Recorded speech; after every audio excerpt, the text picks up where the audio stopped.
Britton has spent 45 years coaching teams across the Chippewa Valley, now has his first chance to serve as a head coach. This is a dream come true. It's the pinnacle of my career. Another throw off here. That's going to be number 6, Lorenzo Thompson throwing it, and that's going to be a bit of a duck in the air. Return now by number 1 for Devon, and he's going to get a little bit of wiggle room in there, but he's not going to get too far. One down situation, we're about to knock it in. Freeman, handoff right up to the side, and that's another touchdown in there. Is Devon Ford. Right off to the hound. That was a touchdown. Yeah, that was a good play. Wade Freeman noticing those strong. Davilo in the backfield. Oh, that's going to be a fumble, and it's going to end up in the hands of number 4 for the Axemen, all the way down to the sideline. Did he get in? He did. Oh, man. Antoine Holloway. You're watching Inside the Axe Den, hosted by LeCedric Green and TJ Bartholomew, brought to you by Shady Sports Network. Thank you to the Eau Caire Axe Men for the opportunity to do this show with them and head coach Jim Britton. Please enjoy the show. Hey, what it do, everybody? Welcome Inside the Axe Den. I am one half of the host, Cedric Green. What up, TJ? What up, Coach Britt? Doing great. How are you guys? I'm doing good, man. I'm doing good. Man, it was so close this past So game. close. Got down a little early, but man, I know at this point in the season, moral victories have already run thin. But the resolve and the fight to get back in it and make it a nail biter in the end. You gotta love it. You gotta love the effort. Yeah. Coach Britt, going into it, what are your initial thoughts? I can't hear you guys. Can you hear me now? Am I good? Let's see. I did change my mic. We're having some issues. Yeah. Did TJ ask a question by chance and I didn't catch it because I couldn't hear him. Oh, can you hear us now?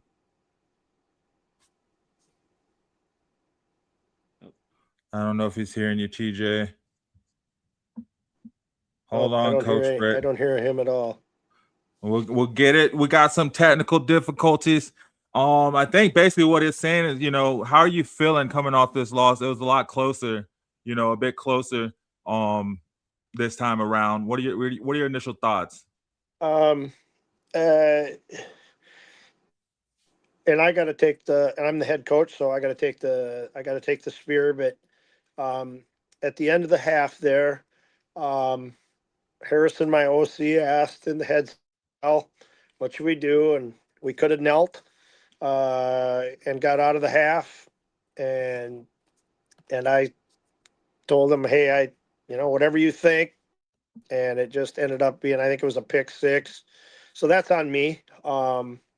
It's so hard because you press a little bit when you're 0-3, and I thought, well, maybe we could catch him. And it didn't happen that way, and it kind of bit us in the butt. So we were down. That was a big swing, and that ended up being about the difference in the game. And there was 4 or 5 plays that could have went either way, but at halftime, Harrison let loose and lit a fire under him. And then after he got done, I lost my blank, and they don't usually see me that way, and I'm not usually that way, but I was a little bit PO'd, and they felt the wrath, and they came out with fire and tested, and it's not just me. And but yeah, I lost it and called a couple guys out, and a couple guys came back and played really well. And I told them after the game, and I'm always so humble anyway, and I just said, hey, I'm sorry, I didn't mean to call you out like that. And the guys that were, that I called out said, Coach, we need to be coached. And so it doesn't make it any easier, but they got my message, and So yeah, so I don't think I have to do that again. Hopefully not anyway, but yeah, we're just so darn close, and it comes down to a handful of plays, 3 to 5 plays that every game now consistently, 3 to 5 plays that we just lose focus, and it bites us in the butt, and it costs us a win. And we could very easily, if we play to our potential, which if we played like we did the second half, the first half, and we can come up with a complete game, there's no doubt in my mind we should be 3-1 right now. But we're still looking up at the top. We're 0-4, and we've got to win out. And told the guys that tonight in practice. Our backs are against the wall. We got to come out swinging and got to go for the fences, and just got to be focused and be ready to play.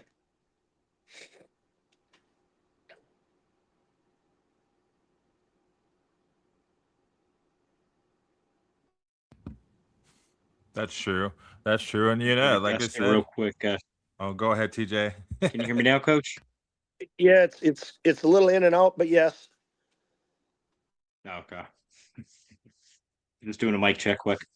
Okay. Now it's good. Now I can hear you well. Oh, good. Good. Oh, go ahead, Cedric. I didn't mean to cut you off. Sorry. Oh no, never mind. That's definitely. I was just saying, yeah, definitely. At what point you're right? You some like you said. Sometimes you have to start coaching, and they have to be able to be coached, and especially as professional athletes, right? You have to sit down and the name of the game. You came to win. So, do you think at this point in time now it is panic? You said it's backs against the wall, but it's must win from here on out. Yeah, I mean, and again, our goal is always 1-0. But the guys inside that locker room and our coaching staff, we know what's ahead of us, what's in front of us.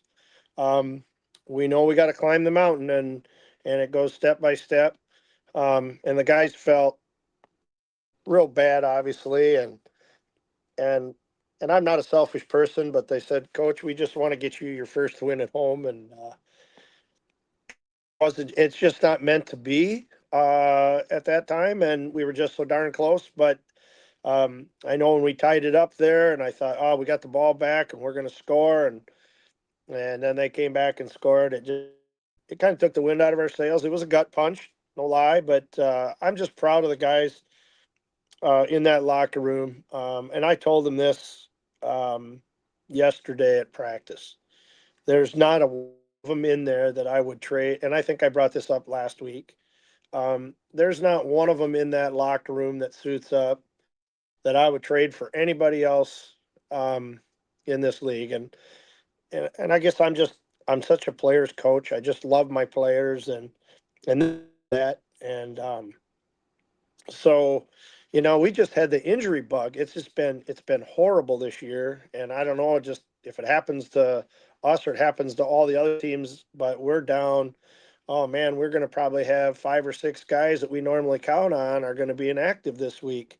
And we brought 3 new guys in today to try to shore up, the holes in the sinking ship. But these guys don't have a quit in them. They're battling and they're fighting and they're playing hard. And that's, as a coaching staff and as a head coach, that's all I can ever ask for is effort. And again, that's the only thing we can control. We can only control our attitude and our effort. And these guys got a great attitude, and things get heated when at the end of the first half, things were heated a little bit and guys kind of bickered a little bit, which shows me that we have heart, and we just got to keep that heart beating and rowing in one direction. And that's, I saw that at the end, and again, we broke down home last night for an hour and a half, and I'm sorry, last night I got behind and with film, but it's so vitally important, and just breaking down the film, but we're also brutally honest. It's not really calling out guys, but we point them out. Hey, this is what you should be doing, and we have the same mistakes, and this is game 4. We've got to eliminate those. So again, little things become big things, and those big things, we just, as this team rolls, we just can't get over that hump, just shooting ourselves in the foot. And once we figure it out, and we have 4 complete quarters, and we're going to be fine. And I don't worry about the outside noise. I got big shoulders. I've been in this a long time, and I'm gonna take the sling and arrows for these guys because they do it for me, and they lay it out on the line for all of us coaches. And so yeah, I'm just so proud of them. Yeah, losing sucks. There's just no way, 2 ways about it. But these guys got a lot of fight in them. There's no quit, and that's kind of what I let them know at halftime. Is, I mean, we could fold up the tent and take the circus somewhere else, but these guys are in it to win it, and hopefully we get these last 4 games. We go 4-0, and that's still a pretty good season. Anything is up from here.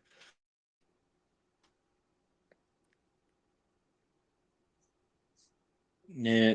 Now I was going to ask because you made a point about saying in the second half, offense just seemed to flow way better in the second half. Was it just the halftime? Do you think we'll say pep talk, inspired pep talk, or did you also maybe go into different plays offensively Yeah. in the second half than normal? We did.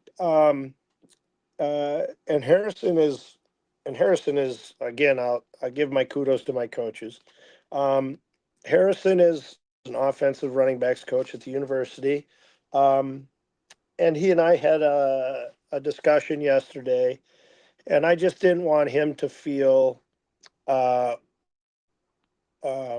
overwhelmed because he really was the only one on offense, and that we've got 3 defensive coaches, and now we Charlie Langhorn on staff, and so we talked, and I said, we also got to use beg, borrow, and steal other teams if we have to. What plays may work for our system with our athletes, and so we just, we'll find the magic formula. There is no magic potion right now, but we're getting there, and I think. We ran a little bit of different offense, a little bit more with high motion, and that seemed to get us. And Josh Murray is, I think he said, I asked him today because he's got a bunged up hip and getting treatment and things, and I think he's like 36 or 7. I mean, he had 3 touchdowns, probably should have had 1 or 2 more, and he's just such a consummate pro. And so we have some veteran leaders that hold these guys accountable beside the coaches, and that's what we asked for, and so yeah, you try to, with the plays, you get mismatches and things like that, but when guys go down or you get injured, you got to have the next man up, and right, you've got that injury bug, and so we're trying everything we can and putting different players in different positions.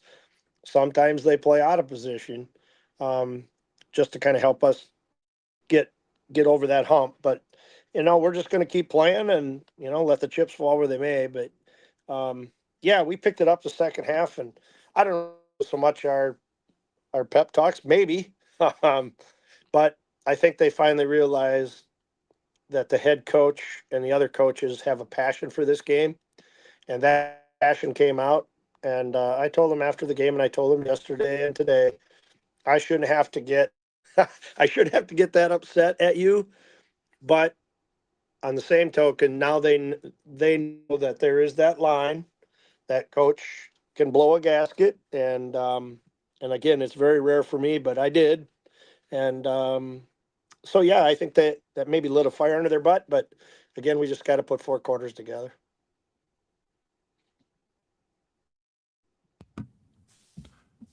There you go, right? 1 quarter at a time. Yep. So is that the message you're preaching all week? Like, what's your main focus this week in practice? Well, today we had 3 new guys, so that's the hard part about this game. It's so physical, and it's like the NFL too. I mean, bigger, stronger, faster, and that's the way it is. But yeah, we just got to course. We have now with Charlie on staff, and he's been on a couple weeks. Harrison is going to lean on him. Charlie, he's a business owner and lives in the cities, and he was with the Packers for 3 weeks. Back earlier in his career, and he knows the game very well. So Harrison and him now are on the same page. And Harrison sees things that Charlie might not, and Charlie sees things that Harrison won't.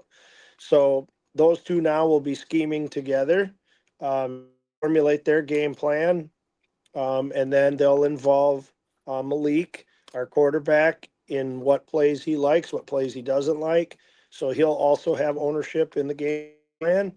And it was hard for Harrison because there's only one of him and 3 of us, and I'm not an offensive minded guy, even though I played receiver. That's just not me. So MJ helps a little bit too, but now we've got Charlie there now that'll help, and I think that continuity now that these guys will have and have a game plan. It comes down to execution.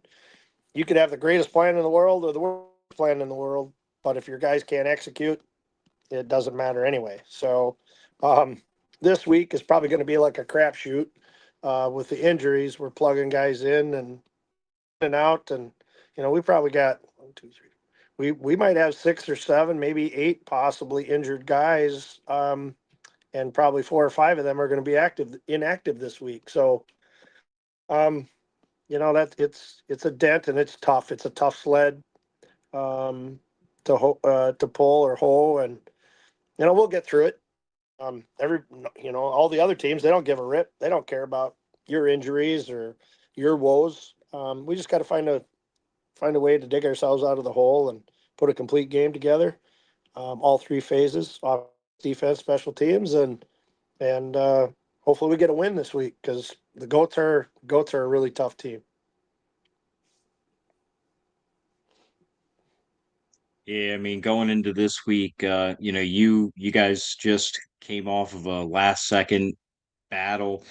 They went pretty much toe to toe with Nebraska, only lost 56-47. So going into the game, what are maybe 1 or 2 things that you've noticed about St. Joe's that you're telling the team to keep an eye out for? Well, number 83 is their center. He was their center last year. He's a scrap. He's not a super big guy. He's scrappy. And so with one of the gentlemen that came in last week, he's pretty good. And you take a shot on guys that are coming in and what have you. And so I guess, and it was our call, but my call in the end, I suppose. I thought he wasn't quite ready yet. He didn't know all the plays yet from the playbook. So we sat him. And whether that's good or bad, I don't know. But he's going to be, and he's really good. He's really quick. He's fast. He's long and lanky and lean. And so I think little number 83 is going to have his hands full. But they also have what Gilbert Brown. Gilbert Brown was always the grave digger. Well, number 55 for the Goats is a big nose tackle, and he sells T-shirts, calls himself the grave digger. He's a really good athlete. He was there last year too, for as big as he is. And so our center will have his hands full, and our center, Thaddeus Tolliver, broke his hand against the game. He finished the game with a broken hand, and now he's cast it up, so he won't be available. But Akeem Peterson, who's kind of an all-around athlete, he's a little bit older. He's going to be our center, and I think Akeem will do just fine. He's very athletic. Even though he's older, he's very athletic. So that'll be a good battle. And we're just hoping we have shallow and some long pass plays and be able to go from there.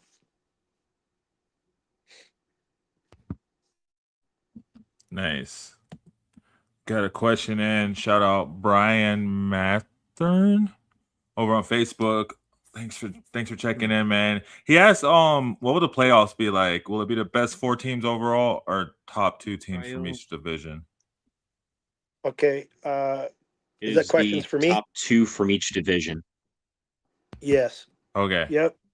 Okay. So the North Division will have 2, the South Division will have 2, and then the top 2 teams from each division play, and then though of those 2 or of those 4, then the top 2 teams play for the championship.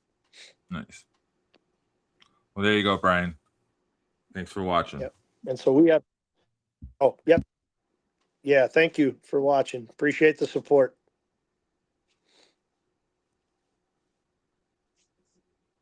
Go ahead, Brian Coach. is with the network a little bit, and he's also helping out with the Shady Sports magazine. So Ooh.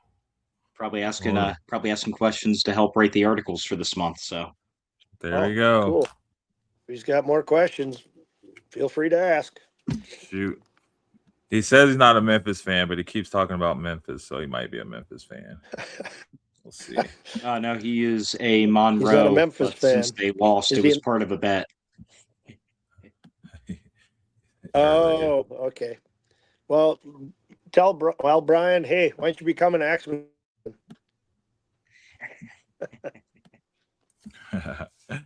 Yeah. I lost a bet. He lost the bet. I hear you. Yeah. I hear you.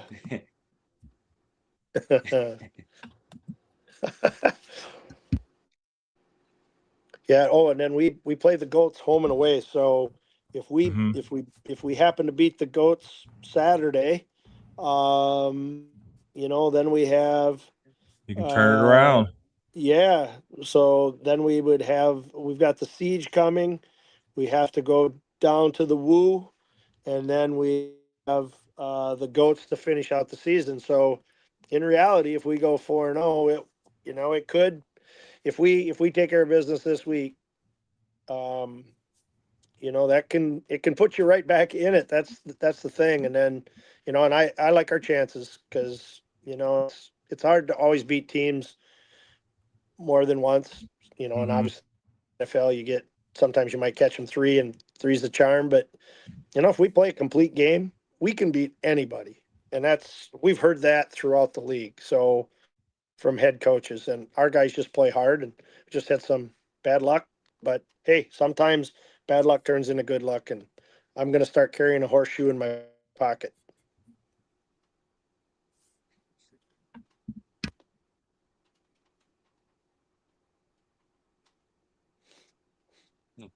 Yeah, I mean, because hey, it's happened this season in other leagues. Teams have started off with a rough start, and next thing you know, they're in the playoffs. So, I mean, never say never, especially with this team, because they just, it's like you said earlier, and you've been saying all season, it's just get a complete game together because, man, this team in flashes, it looks like no one can stop them. But then it's just a couple mental mistakes Exactly. late or this or that. Yep. Yeah, it's just, you get those little breakdowns. A missed tackle, a missed, a missed tip ball or a pick. We had Richie missed one that he'd love to have back. That would probably been a pick 6. And, we have a couple of pass interference penalties in both end zones, north and south or east and west, whatever. And it's only 10 yards, but yet that continues to drive, and that makes a difference. So we have to what we really need to do is to put an offensive game together, because the defense, and this is no fault of Harrison or the players, it just happens. There's other good players in the league. So, but when you go 3 and out, or you're down in your end towards your end zone and you got to surrender, it goes down to the other end, the 15. But defense, they always say defense wins championships, and I wholeheartedly believe in that. But defense and offense obviously have to work together, like you're on a string. But when the defense is out there constantly or too much, and we don't get a sustained drive going, they don't get a rest. Well, and here we go. And that happens. And because it's 20 seconds, you got to go. And so, yeah, if we put that complete game together, like you said, TJ, we have flashes, but if these flashes turn into a complete game, there's nobody, and I wholeheartedly believe this. There is nobody in this league that can beat us. I really believe that.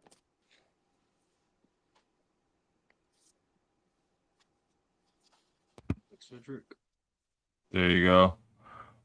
Do you think?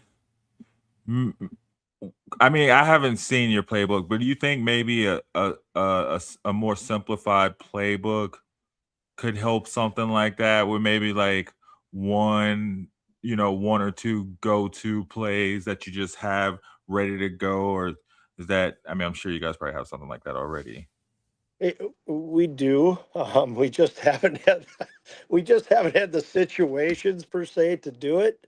Um, we have a couple of things that, like a poker player, we have a couple of aces up our sleeves in case we need to. Uh, but I think with Charlie now and Harrison working in unison, and having Malik telling us what he likes and dislikes, and vice versa, and we get a good game plan together. And not that it hasn't been good now, and I'm not saying that at all. But if Malik has a little more involvement per se, and he's a little more comfortable, um, I think that'll help. And yes, we'll be changing some things up on offense, etc. Um, because Charlie's been around the indoor league for a long time. MJ has as well. Um, Harrison and I only have like Harrison he only came on like a half a year, so he's really only got, by the time now midseason, so he's really only got a year under his belt. And he's getting used to calling plays too. So, the arena game is so much different than 11 man. And you wouldn't think 4 players make a difference, but it's huge. Um, so yeah, I mean, there'll be some of that. We've gone back to the drawing board, and all good teams, whether you're winning or losing, you do an introspect, look in the mirror, and we really break it down. And we also said to the players, coaches, we have to be better too. So it's a collective effort. Um, we just got to find that right balance, and when we do, look out.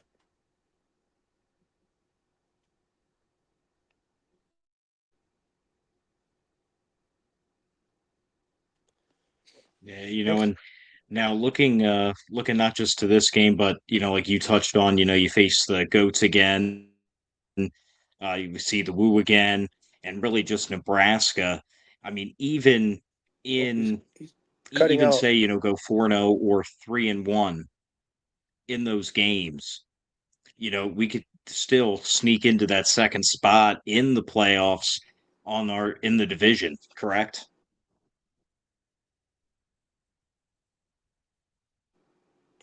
Yeah, I think I didn't catch all of it, but yeah, if we beat the goats twice, beat the siege back in our home turf.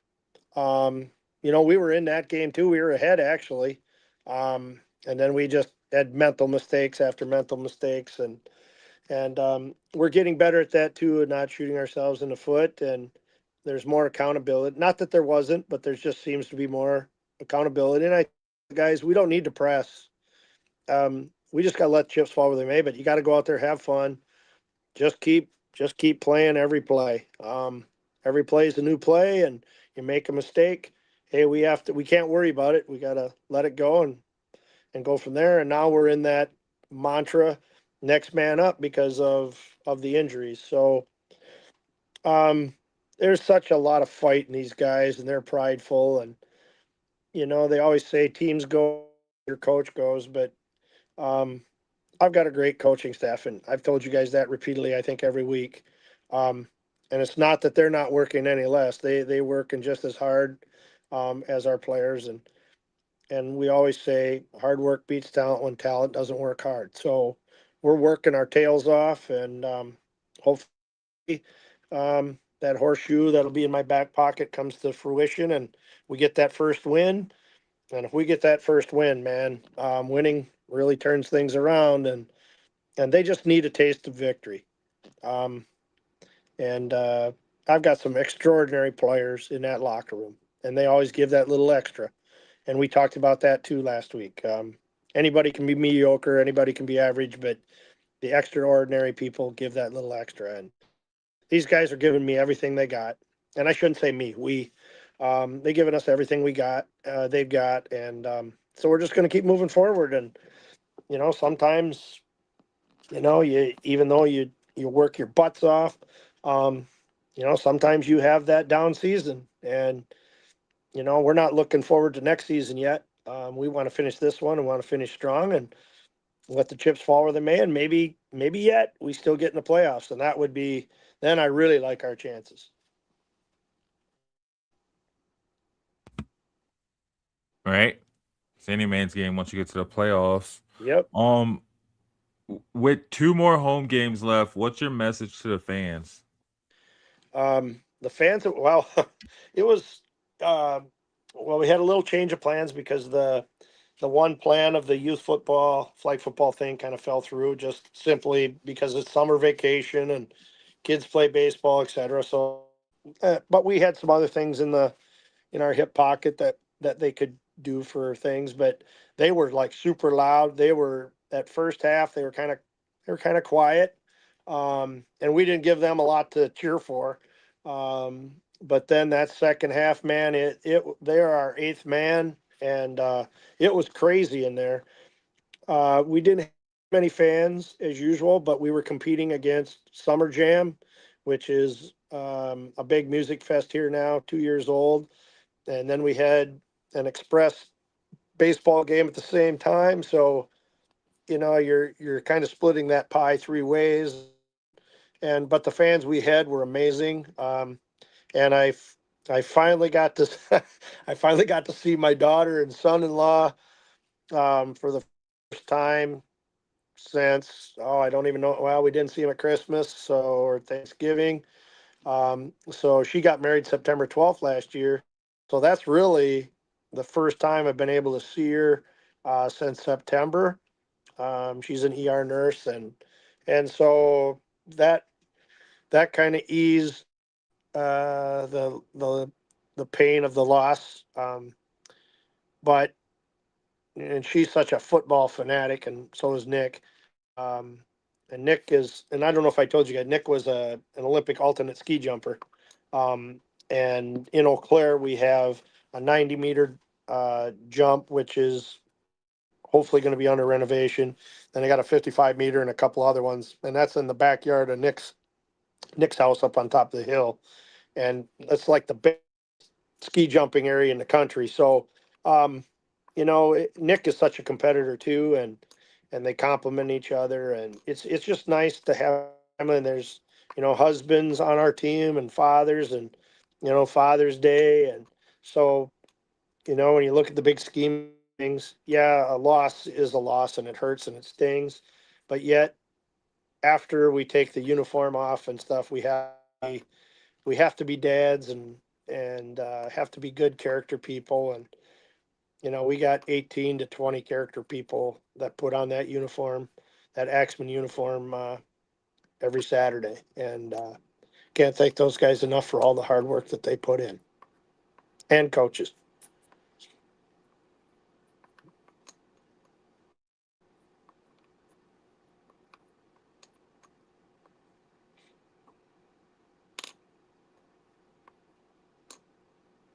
Oh, I can't hear you guys.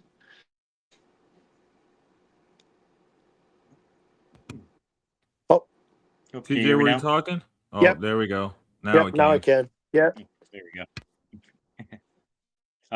So speaking of the last 2 home games, what are the planned theme nights to let the fans know, that way they can get ready for them? So on July 11th, that is our military and first responder event night. So we're honoring the veterans the military. We have our local National Guard unit is going to be our guard this week. So all EMT, paramedics, firefighters, doctors, nurses, and like I said, first responders, all of those people get in free. And so we hope we have a huge crowd. And then one of our sponsors, um, don't quote me right now. Now I lost my train of thought, but it's a company is going to be having a special presentation to, I believe it's the fire departments. And then we're also inviting the surrounding communities of the township fire departments. And the rural fire departments are all invited for that too, because they go out of their way each and every day.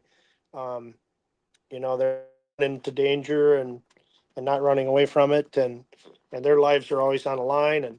And so, yeah, it's just going to be a great night, great celebration. And there's going to be, I think it's council tools to be thinking, and we appreciate all of our sponsors, Dunkin' Donuts, Farrell Equipment, etc. But yeah, that night is going to be a special night. And I'm just hoping we have a huge crowd, and they can root us on to victory, because we play the Siege that night, and they shellacked us out there or over there, and there's nothing more I want to do is return the favor, and our guys too. Right, so All right. true. But next, you go and you play St. Joseph Goats. Is there any person, any sponsor, anybody you want to shout out, or anything you're looking forward to going into next week? For sponsorships, Anything. yeah. So there are two ladies that Mancino's grinders. Sam Bewer and I don't remember the other lady, that half owner, but they were our sponsor last year, and they're a major sponsor this year. They had box lunches of subs for our guys one night on a Friday night, usually Saturday morning early. They will pack subs for us, and then we take those on the bus for the guys to eat on the way. And then there's Dunkin' Donuts, and there's Farrell Equipment, and John Sachs and Timmy Sachs. I give a shout out to them. Timmy's a good friend of my son Vince's, and we just have. There's a big country jam that's coming up in the end of July, and we always get VIP seats from them and tickets, and it's just a great family. John's an amazing man, and his wife Gwen and Tim, and he's got a sister that lives out in LA, and so Farrell Equipment is a big sponsor. Shields sponsors our footballs. I think we got 500 footballs that they donated. And it's a big sporting goods store here in town. Fabulous. I know a lot of people that work there. I think I said Dunkin' Donuts. There's Bullwinkle's, a bowling alley. Just trying to think of some more. But we really want a lot more on board next year. And we're working on that kind of already. And then there's a possibility that we may have a local owner next year, and I hope that comes true. And that alleviates a lot of issues, I guess. And my interim president, Dr. Michael Kubin, who lives in Dallas, Texas, is a trooper. He and I talk, oh my God, 5-6 times a day probably, and I'm like his eyes and feet up here in the community.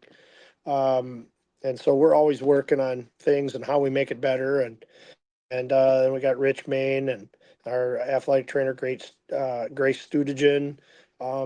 So that's all we have. That's all we have for a front office staff right now. And it was that way last year too.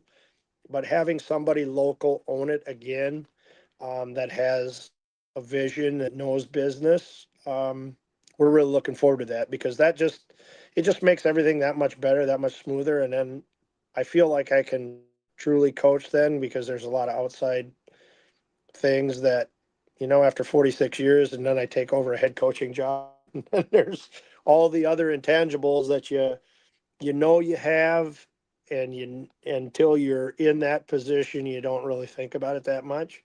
But I work my tail off. I'm tired. I don't get to bed sometimes till 1, 2 in the morning, back up at 4 or 5 in the morning, and just getting ready to start my day. And then when I'm teaching, you got that other excess stuff to go to. So it's a lot, but I wouldn't be doing it if I didn't love it. And I've loved it for 46 years, and I'm hoping we get this local owner, if they allow me to be back.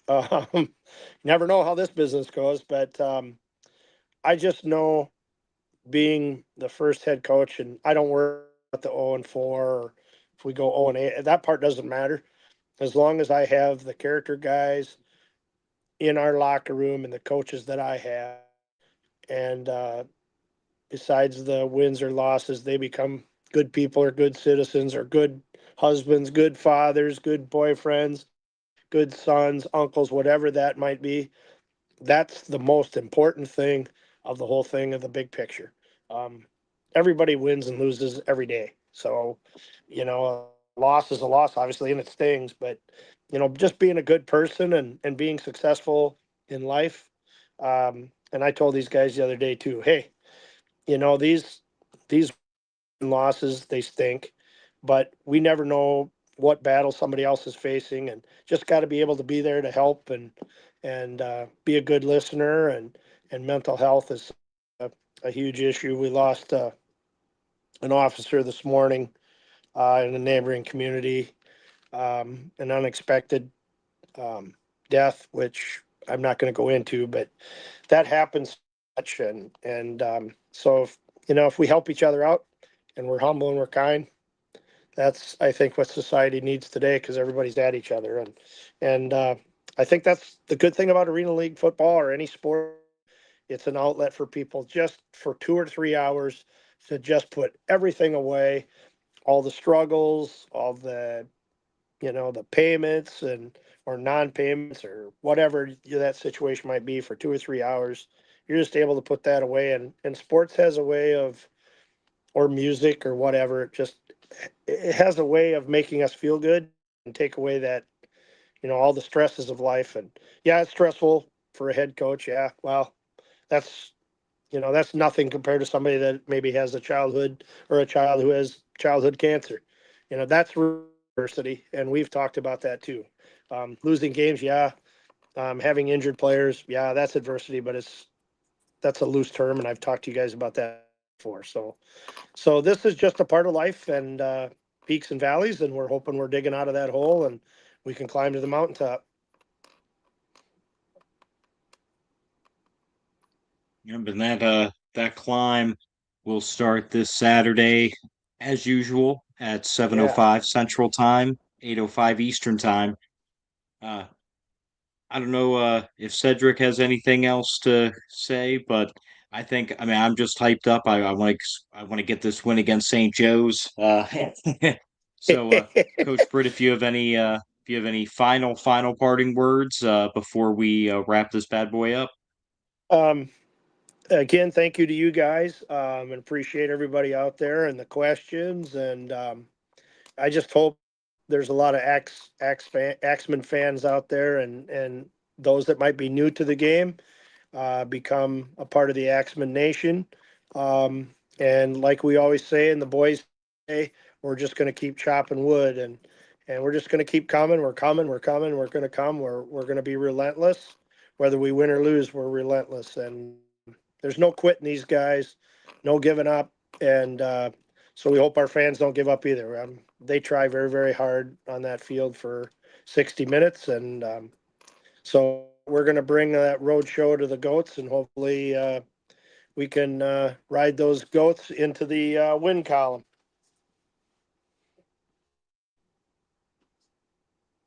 There we go. Looking forward to it. Well, as usual, thanks for joining us, Coach. It's been amazing. We love the insight. We love the behind the scenes talk. We love talking about the team. And I know I can speak for TJ too. We're definitely rooting for you guys this weekend.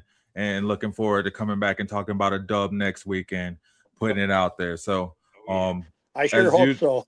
Yeah, man, it's coming. It's coming. We feel it. So, and thank you guys for watching us. Thank you guys for joining. I don't have anything else. You guys want to say anything before we get out of here? Go Axe Men. Go Axe Men. Let's get the dub. Go Axe Men. Let's get the dub. Have a good night, everyone. I'm a game changer.